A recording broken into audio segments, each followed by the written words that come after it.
guys, magandang umaga. I-flex ko lang sa inyo ang aming ulam for today. Ayan guys, magtotorta akong talong at saka pakbet, balayan. Ang ilalagay po natin dyan, hindi alamang.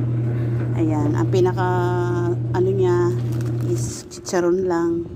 Simpleng ulam, pero masustansya rin naman. Ayan guys, ang aming ulam for today. Thank you sa inyong panonood. Suporta, pag-subscribe at pag-follow sa aking mga videos. Maraming salamat at pagbibigay ng mga patala dyan sa ating mga viewers. Thank you for watching. Everyone active. Ayan po ang aming ulam. Salamat po sa inyong panonood at follow for more. So, see you for the next video. Thank you for watching. Bye-bye.